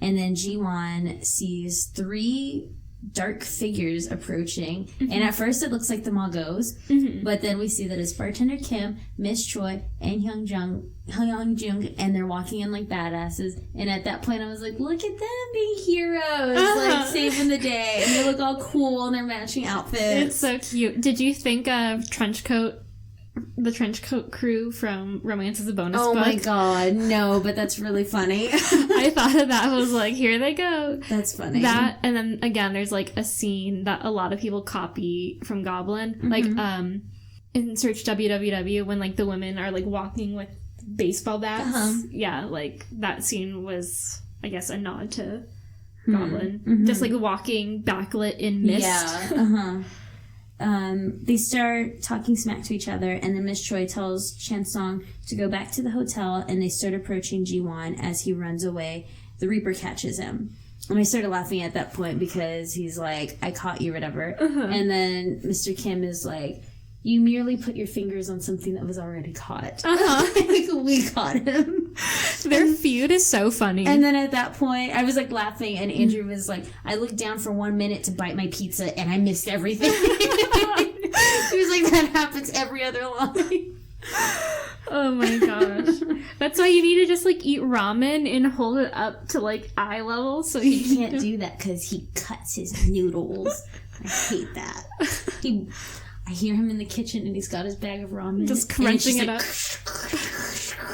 And I'm like, that's not what you're supposed to do. You're supposed to slurp it up. And he's like, it makes a mess. Like, it does make a mess. It's supposed to, though. You're supposed to get, like, ramen juices flying everywhere. That's just how it is, man. Ramen juices flying everywhere.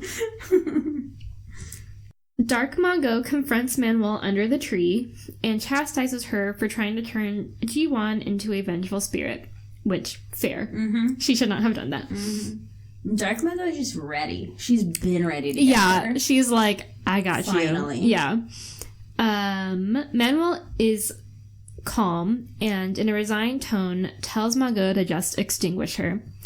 Ma-go stares at her as Manuel cries, but then Chansung runs in. He gives Ma-go the pin and tells her to leave. I like how he's like, you can leave now. Nothing happened. We're fine. I was really intrigued by Ma-go's look when Manuel was like, just extinguish me. Because she looked like conflicted almost. Like, I will do it. But it almost kind of seems to me like she didn't want to extinguish her because, like, she was asking for it. Yeah. Like, but she wanted to. She seems like the type that would, like, gladly get someone. But then when they're like, just do it, and they're just like, I don't fucking care. Like, she wants them to feel pain and, like, be punished. And, like, beg for forgiveness or beg to not do it or whatever. So, yeah, so I thought her face was interesting. Boop, boop, boop. So, Manuel begs Margot to kill her still. And she's like, just let's do this thing. Chansung then becomes angry and tells her to go ahead and kill him. He says that if she is going to torture herself, he will become that man for her. He gives her the pin, and it becomes a dagger in her hand again. Chansung promises to stay by her side, and they stare into each other's eyes, and she drops the dagger. And Dark Margot is just like, what? Just watch. Chansung tells her that the man she is waiting for is here, and she should listen to what really happened so she can finally let go of her resentment. Miss Choi guides Ji-won to room 666. He walks inside and sees the ghosts of the people he killed. They confront him, and we hear him screaming from the other side of the door. That reminded me of when Scar is, like, confronted with all the hyenas at the end, because they kind of just, like, start approaching him. Yeah. You're really on a Disney kick. Yeah. We cut to Manuel writing invitations and inviting people to the hotel. Chansung is there and holds her hand for support. Yuna delivers the letter to Young Soo and tells him to bring Mira, who also received an invite. They make it to the hotel, and Miss Choi leads them to the bar where bartender Kim tells them they have been granted permission to get a taste of one of their past lives. Cool. That'd be really interesting. Yeah, I think they, like, frame it in such a way where they're like, oh, like, he means we're gonna get really drunk. This is gonna be an amazing drink. Yeah. And Mira is like, last time I passed out. This time I'm gonna stay for this moment. Yeah. I went crazy. I'm not gonna do that again. He gives them both a drink that contains a petal from the tree, and as they drink, we see their memories from 1,000 years ago. And Manuel can also see these memories. She's, I think, where the tree is, just standing. So we see the princess approaching Chung Myung at the lake when he's holding that pin. And she's telling him how she sent men to capture Manuel's gang so that Chung Myung would not be suspected as a rebel. He tries to protest, but she reminds him that if he runs away, her father will consider him a traitor and kill everyone anyway. And basically, like, someone snitched or something to the dad, saying that they saw something or something happened. Yeah, basically he got some intel that Chung Myung was hanging out with Manuel's little crew. And he was like, they're rebels, even though they weren't. They were just like... There's little thieves. Thieves. Merry band of thieves. And Chung Myung, like, tries to tell the princess that, like, they're not doing anything. And she's like, yeah, but it doesn't matter what they're actually doing. It matters, like, how it's being perceived. Exactly. Yeah. So then we see Young Soo's memory as he loses a fight to Chung Myung. He explains to Yeonwoo that he has to kill him and that the bandits so that it looks like they are squashing a rebellion.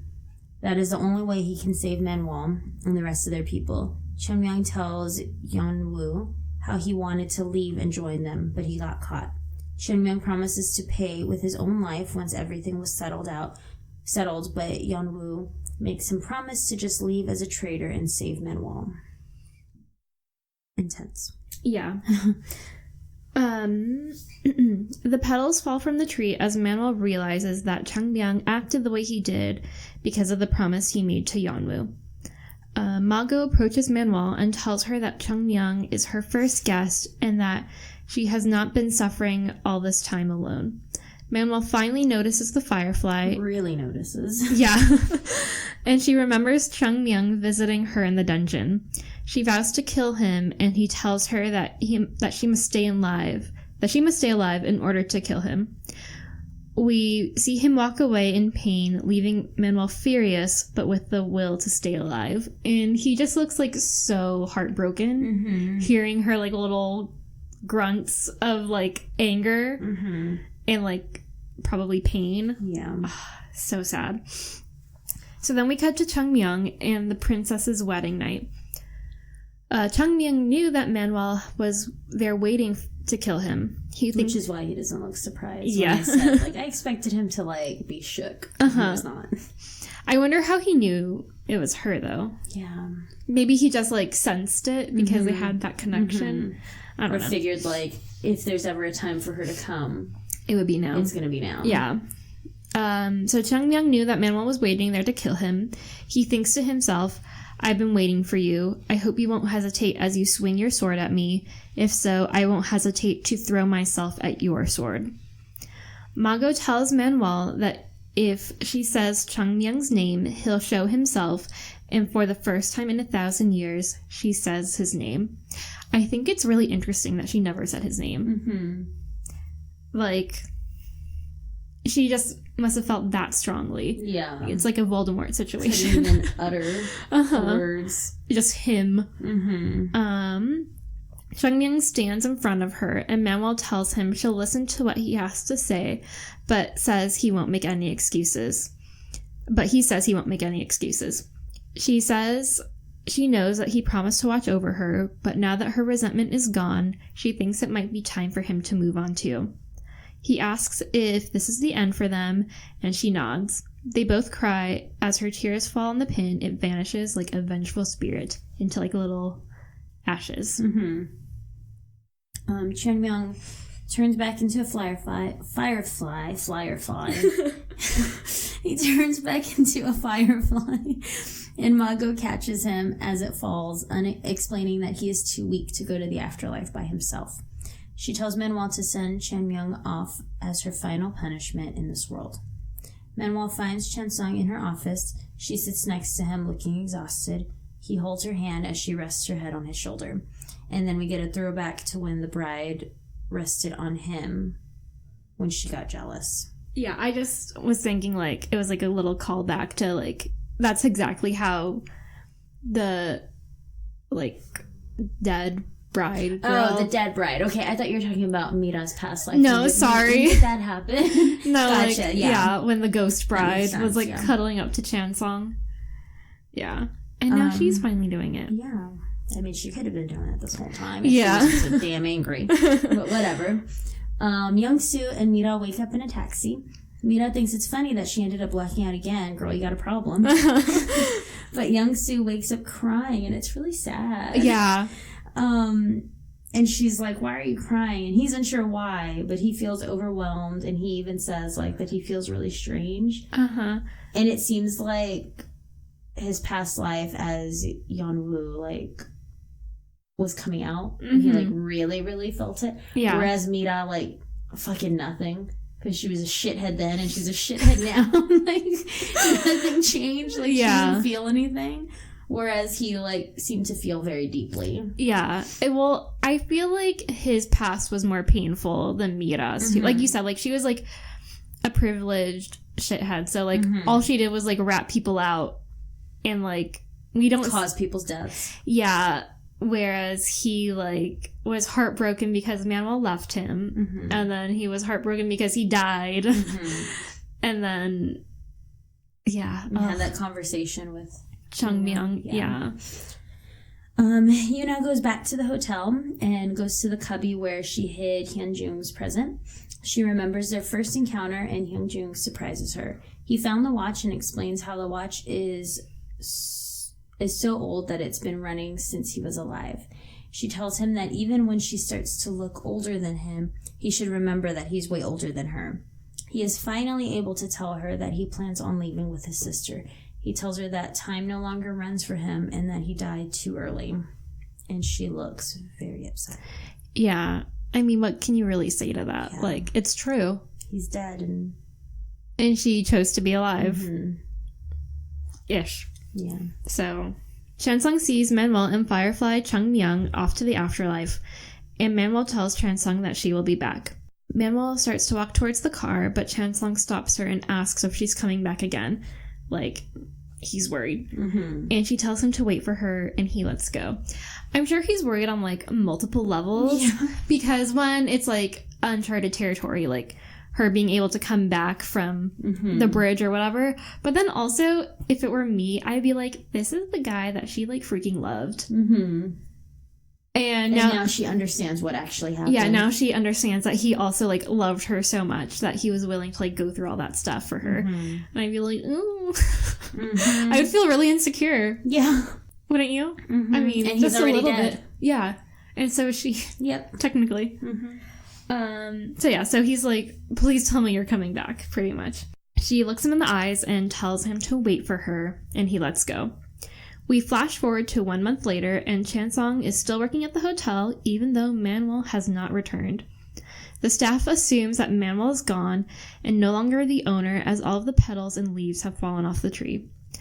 Chansong continues to visit the tunnel, trusting that she will return, but he starts to get anxious.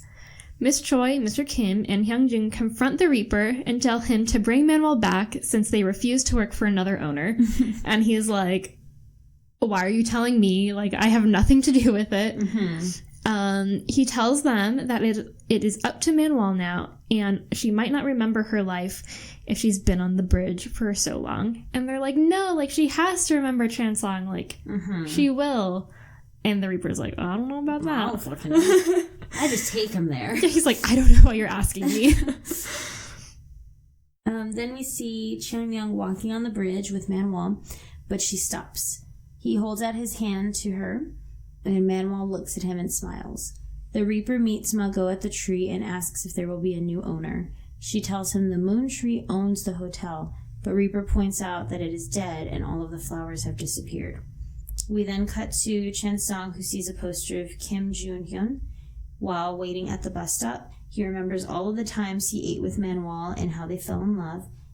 Falling in love over food, that's the best thing. He starts to sob, oh my god, as he realizes that she might not be coming back, and his crying is so sad. I know. Did you cry? I didn't cry, but I was like, oh man, like, this is some... Alex teared up a little bit. Aww. Yeah, like, I was crying, obviously. And I was doing that thing where I was trying not to cry. To be seen. So I was like... Oh my god. Because, yeah, I would have just been, like, sobbing.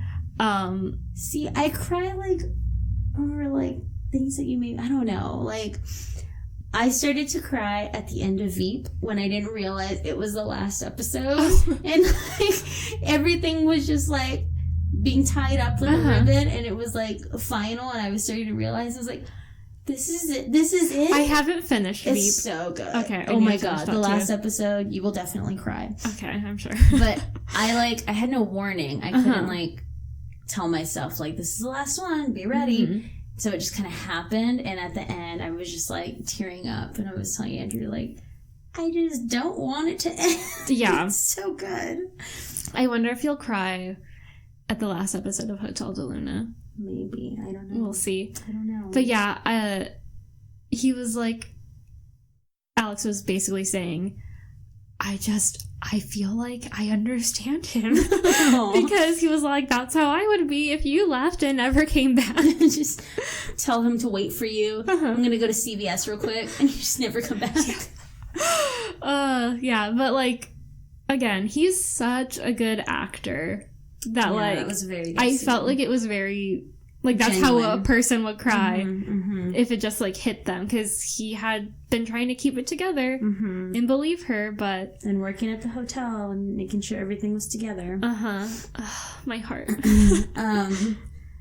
Yeah, then we cut back to Margot and the Reaper, and she tells him that there are still some flowers left. And Margot, we cut to a scene where Margot placed flowers on Chansong's chest when he was asleep. And that now these flowers live in his heart, and they, like, vanished into him. And then we cut back to him crying, and he's, like, grasping at his heart. God. And then back on the bridge, we see Manuel look at Chan Myung holding his hand out to her, but she turns around and starts to walk away. Yeah. I started crying even more, because I told Alex... that can't be the end for them. And he was like, what do you mean? And I told him, they need to have more closure than just, sucks. Sorry that happened to you. Because they didn't even, they weren't even talking on the bridge. At least in the scene that we saw, they were just walking silently. Yeah, I told him that in episode 15, they need to do the thing where, 5 minutes before, they have a conversation that is more than just, so this is the end for us? Yes. I won't make any more excuses. Yeah. Okay, I feel like they didn't have a lot of closure, and I feel like they need it, especially because he was there for her for 1,000 years. What? He's seen a lot. Yeah, he's been there for her longer than Chansung, technically. So I feel like there should be more than just, okay, you're at the bridge. Bye. Especially because he's holding his hand out to her. He wants her to go with him. Obviously. But then Chansung is heartbroken, just crying at a freaking bus stop. Yeah. Obviously, I'm Team Chansung, but then also, should we just cut to predictions? Sure. Okay. Go for it. I feel that maybe Manuel will get to live out the rest of her life with Chansung because Mago placed the flowers in Chansung's heart. Oh. So basically tethering her to life as long as he's alive. Interesting. I mean, I like that idea. That would make sense, because I like her. And I like them together. Yeah. And I don't want her to be dead, even though I know she's technically dead. Dead-ish. Yeah. Yeah. But, yeah, that's interesting. I mean, I don't know why else they would have made that a point. And I guess, one other thing is, she remembers him. Because she's, tied to him in that way. That's the flowers and stuff, so she can go back. Otherwise, she might not have remembered. That's true. Maybe that's why. Because it happens, as he's gripping his heart, where the flowers are. That she turns around. Yeah. I'm also curious of Hyunjung's situation. Oh, yeah. And that man. Yeah. What? I'm wondering if maybe it's not, sinister. Maybe that guy was in the army with, what's his face, Hyunjung, and he was like, go take care of my family, as he was dying. And maybe he was like, I'm Hyunjung. Maybe. I don't know. I just don't know how, anyone would fall for that. I don't know either. I want it to be more sinister. I don't know. Maybe it is. I don't know. And we still need Scholar Kim's backstory, right? We haven't gotten anything from that. All we know is that he died in shame. Yeah, but what shame? What happened? Why are you so shameful? Maybe this man will kill Yuna, and then she'll get to be. Oh my god! She'll get to be with Hyunjung. The serial killer didn't get her. No, this old man's gonna do it. It was imposter Hyunjung, and then Yuna, real Hyunjung, and his little old sister will go to the afterlife together. Wow. What a strange family. Yes. That is possible. I feel bad that she fell in love with this fucking ghost. Yeah, but she's still really young. She'll find love again of a living human. Yeah, I mean, she's got money. She's very cute. She seems very smart. Well, she's not good at English. No. She's savvy, I guess, maybe. Yeah, she's not good at English, but... She's good at art. Yes, very good at drawing. She'll become an artist. Andrew. Snooty. Yeah. I'm feeling a lot. I just can't wait to watch the next 2 episodes. Yeah, I mean, the last 2 episodes. Ugh. I know, it's gonna be so good. I'm gonna try not to hype myself up too much, but this is one that I really need to put the Viki app on my dad's TV stuff. You think your parents would like it? Yeah, I'd be like, watch this one. I like it because it's got a lot of everything. It does, and a really, really good story too. And within the story, there's all these cool little ghost stories happening. Yeah. It is, I feel like it's on the same level as Search www, where, all of the characters are really well written. Agreed. But this one's way more entertaining. Yeah. Like, Search WWW is very good, but it was slow. And, like, here's some business analytics and stuff like that. But this one is so fun. It's like Strong Girl Bong Soon plus Search WWW plus I don't know what else. All the good stuff from all the good ones. Yeah. Basically. I mean, dare I say it, it's pretty close to a perfect drama. It's really good. We'll see how the ending pans out. Yeah. I felt very strongly about The Crown Clown, but the ending of The Crown Clown was very disappointing. Oh. It wasn't bad. It was just like, why'd you do that? Like, it was so unnecessary. Anyway, it's still worth watching, though. You wanna go to fashion? Yeah.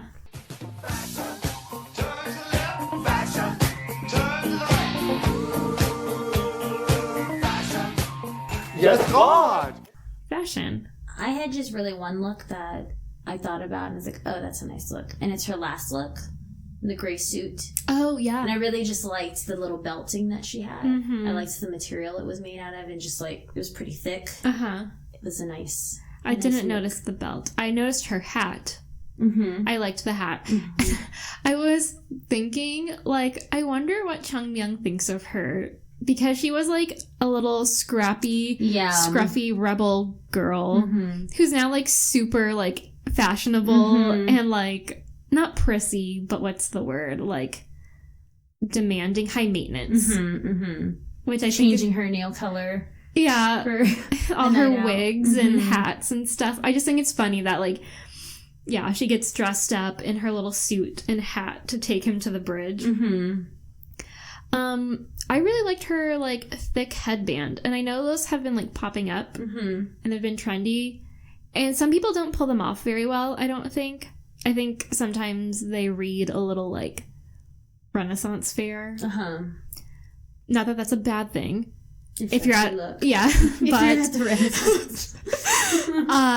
But she pulls it off so well. Because I've thought about, like, should I do that? And then I'm like, no. Just let this one pass by. You don't have to engage in every trend. So, yeah. I thought she pulled off her headband well. I also quite liked Mira's outfit. I don't know if it's when she went to the hotel. It was a very basic outfit. It was just like jeans and like a white button-up shirt, but it was kind of like a baggy shirt. It was just a nice look, like a nice like basic look for drama, like basic compared to Manuel. Yeah, but it's like something that we would wear. Yeah. I really liked how Manuel looked when Chansong went to the tunnel. It was like her nighttime look, I guess. So she had like her super long hair and like it looked almost like a nightgown and like a flowy kimono robe thing. I thought that was really pretty. Yeah. I mean, again, what a queen. Everything what she wears. What a queen. All right, should we get to I love you? Sure. I love you. I love you. I will always love you. I love you. Do you want to go first? You can go first. Okay, well, just all sad I love yous again, because it's me. Okay, first, sad I love you. Chung Myung dealing with the heartbreak of Manuel hating him. I mean, especially in the dungeon, and like, and then when he has to see her, like, basically vowing to kill him. I mean, he must feel like shit all around. One, because he got a bunch of people killed, and two, because like the woman that he loves like hates him, and he can't tell her why. To kill him. Yeah. Second is, of course, Chansong realizing that Manuel might not be coming back. Because, again, like, I really like the sad I love you moments because they really show how much, how in love a person is with someone. Because you can be, like, romantic, and that can be cute. But, like, if someone's sobbing at a bus station because they see a poster of the TV personality that you loved, I mean, that's, like, true... like deep in your heart love. I don't know. I'm just like, oh, Chansung, she'll be back. And it was funny. I was talking to Alex, and we were kind of like debriefing after the episode was over. And I told him, well, she has to come back because we saw the thumbnails. And she's clearly in them. So, I mean, she's coming back, but what happens? And he's like, I guess we'll figure out later. So anyway, what's your I love you? I'm going to go with when he like thrusts the sword into himself, and she's just like shocked that he did that. Didn't I call that? You did. When that happened, I told Alex, I called it. Yeah. Yeah, she looked shocked that he did that, and it almost seemed like she wasn't sure if she wanted to kill him or if she could kill him. Like, she was at a crossroads at that point. I think that's why he did it. And then he was just like, bleh. Yeah. And then the way he held her, and she was just frozen, and her scream when she pulled it out. It was a moment. Yeah, that was, again, very well done. Mm-hmm. Good job, everybody. Wow. Good acting. I know. I'm excited for the OK Drama Awards. Yes. We'll see who comes out a big winner. Yes. Speaking of which, make sure you're following us on the social medias. Mm-hmm. And you can go to our new website. It's still the same, like, URL. No. Oh, it's a different URL? It's a different URL. Oh, shit. Yeah, I changed everything. Did you update our Instagram? That's why I asked you for the login. Okay. You sent me the link, and I clicked it, and I was like, oh, this looks cool. I like this. Thanks. But I didn't notice that there was a change. Okay. Yeah. Should you give out our new one then? Well, it's kind of complicated, so just... Find the link. Yeah, it's in the podcast notes, and I'm gonna be frank, I'm not willing to pay for a domain yet for this lovely little venture that we're on. So, you know, hey, if we get like a bunch of subscribers and reviews, maybe I will commit to paying for our domain. But until then, we're going free. So the link will be in the show notes. But yeah, so make sure you're following us everywhere, so when we post the links for our survey or polls, you guys can vote in the OK Drama Awards. And those are always like, I'm going to say maybe our favorite episodes to do. They're really fun. Yeah. We always have our special guests who are total fucking goofballs. Yeah. A lot funnier than us, I feel like. They Yeah. got zingers and one-liners left and right. And I know. And then I feel like it's my job to wrangle everybody in to stay on topic. And then Alex always gets his feelings hurt because I don't react to all of his jokes. And I'm telling him it's because I have to keep everybody on task so we don't have a 3-hour-long podcast. Mm-hmm. I'm sorry. Otherwise, we're going to have to break it up into 2 parts. Yeah. It's a thing. Yeah. So, this might be a little like peek behind the curtain, but I'm thinking of having a little, if this was cast with Western actors, who would play? Because Alex and I had this little like thought exercise the other night, like who would, if we were doing like American or whatever, like Western, you can cast British people. English speaking version of Hotel de Luna, who would you cast? And Alex came up with people who I thought were far too old. Not trying to be ageist here, but I'm like, look, realistically, we want people in their mid-30s max, right? Like, Chansung and Manuel are in their mid to late 20s. I'm curious as to who he said. I'll tell you afterwards. But that's why I was thinking, like, maybe if I give you time to think about it. Yeah, I have to think about it. And then we can have, like, an open question. So yeah, so if you have any input, let us know. We'll be tweeting these out after I finish watching episode 15 and 16, so I have a good frame of reference for everything. Yes. So probably this episode will go up Monday, so maybe like start looking out on Wednesday or Thursday. Yes. And then we're going to have an extended break so I can recover and so everyone can have enough time to vote. because in the past I have been known to not give everybody enough time to vote and only had the poll up for like 17 hours. That's on me. So we're gonna have like a whole week for people to participate. Yeah.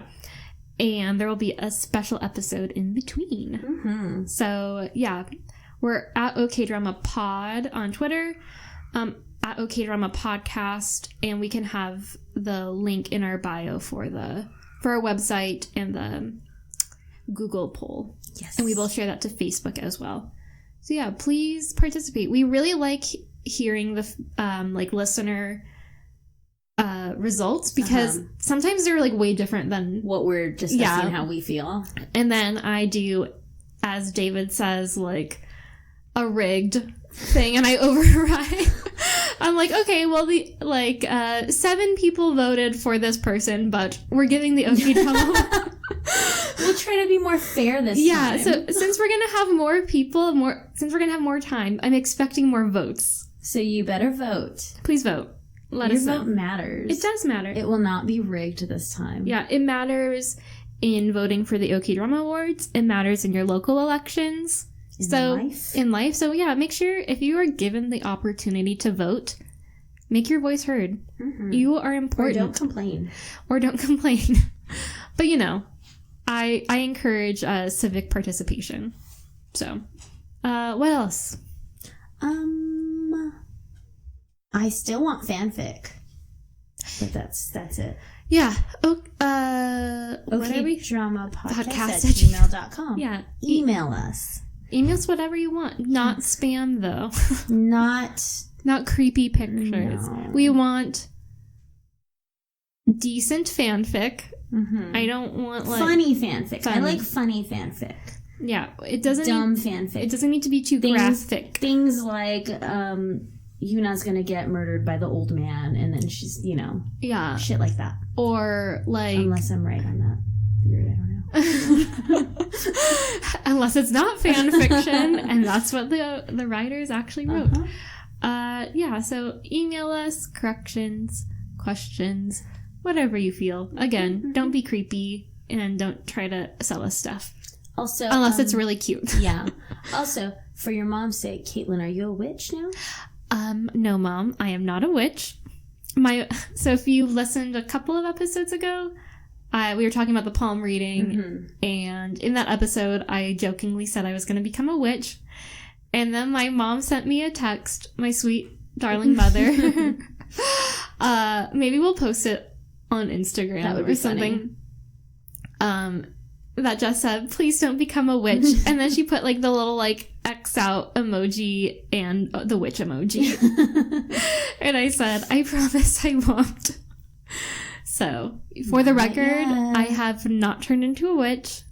I don't really have any intention on entering that realm, but I don't know.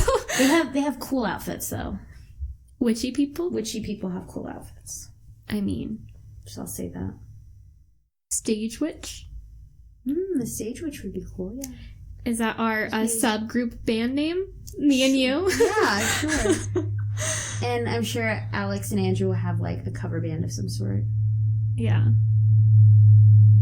Exciting stuff, guys. Yeah, Make sure you're following us everywhere. Yeah. And like I said, give us a 5-star rating and a review. That way we can maybe afford to buy a domain. Yes. In the future. Also, it just like makes us feel good because it's like, oh, people actually listen and they like us. Care, yeah. They're enjoying it. That's exciting to know. That always means something. It does. So I guess we'll stop rambling about domains and whatnot. Mm-hmm. And we will talk to you guys next week where we wrap up Hotel de Luna. Yay. So excited. And until then, goodbye. Goodbye.